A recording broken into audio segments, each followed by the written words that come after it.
Okay, so there's a massive financial shift happening right under our noses, one that could totally reshape the economic world for decades. So let's break down what's really going on with the US dollar and, more importantly, what it all means for you. It all starts with this. Get this. The US dollar is having its worst performance in over half a century. And no, this isn't just some temporary dip. We're talking about major banks sounding the alarm, warning that we are witnessing a fundamental change in the global balance of power, in trade, and in money itself. So, to really get a handle on where we're headed, we actually need to take a quick look back. Let's dive into the changing world order that kind of set the stage for this exact moment. Right. So after World War II, the US dollar basically became the king of the hill, the world's official reserve currency. So what on earth does that actually mean? Well, it became the default currency for pretty much all global trade and finance. This gave the United States this huge advantage, the ability to borrow money super cheaply and run massive deficits, all because the rest of the world needed our dollars to do business. But if you fast forward to today, wow, the picture looks completely different. The BRICS nations, that's Brazil, Russia, India, China, and their allies, they now represent a bigger piece of the global economic pie than the Western nations that built the system in the first place. The economic center of gravity, yeah, it's shifted.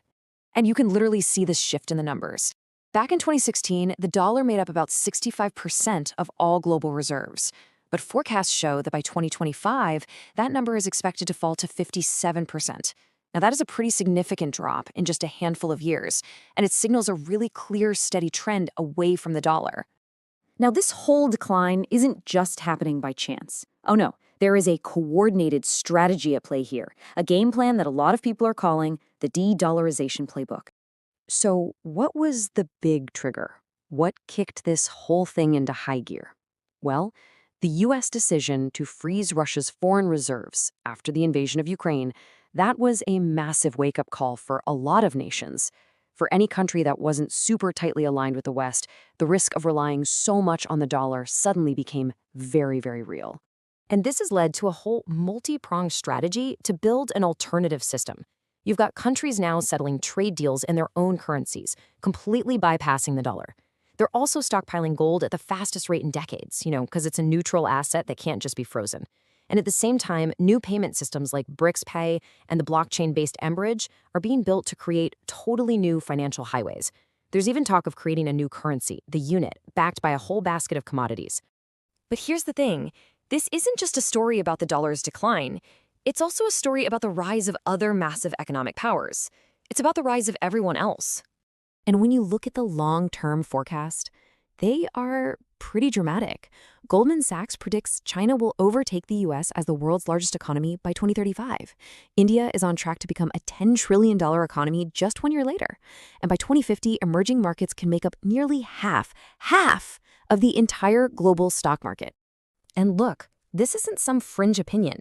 We're talking about the biggest names in finance. Vanguard, JP Morgan, Fidelity, they're all pointing to higher growth in international and emerging markets over the next decade. The consensus here is pretty clear. The future of economic growth is global. At the very same time, the US market is getting incredibly top-heavy. The top 10 companies now make up a staggering 40% of the entire S&P 500. Now, this concentration risk, combined with a weakening dollar, creates a really interesting dynamic. I mean, think about it. When the dollar's value goes down, your foreign investments are actually worth more when you convert them back. So, with everything we've talked about, it really begs the obvious question, doesn't it? Is the dollar actually dying? But let's be honest for a second. With all these moves being made, is there a truly viable alternative to the US dollar that could just step in and take its place tomorrow? Well, the short answer is no, not yet anyway. The dollar still has these incredibly deep-rooted advantages. Massive, trusted financial markets, the backing of the world's strongest military, and frankly, the lack of any single ready-to-go alternative. For right now, when things get scary in the world, everyone still runs to the perceived safety of the US dollar. So what's the real bottom line here? What we're witnessing isn't a dollar collapse. It's more of a dollar dilution. The world is slowly but surely moving from a unipolar system with the US at the absolute center to a multipolar world with several major players. The pie is just getting bigger, and more countries want a slice. So The big question is, how can you navigate this changing landscape? Let's talk about what this global shift could actually mean for your investments. All right, here's a potential playbook for this new era. First, diversify globally. Think beyond just the US borders. Second, maybe look at emerging markets, which is where a lot of analysts see the most growth potential. Third, precious metals like gold can act as a pretty good hedge against currency ups and downs. I mean, central banks are certainly treating them that way. Fourth, commodities that fuel all this global growth, things like oil and copper, could see rising demand. And finally, number 5, don't write off the US. It's still an absolute powerhouse of innovation. So here's the key takeaway. The economic world is getting bigger and way more complex. The investors who are going to be most successful will likely be the ones who recognize this fundamental shift and position themselves for a more global future, which really brings us to one final question for you. Is your portfolio ready for that future?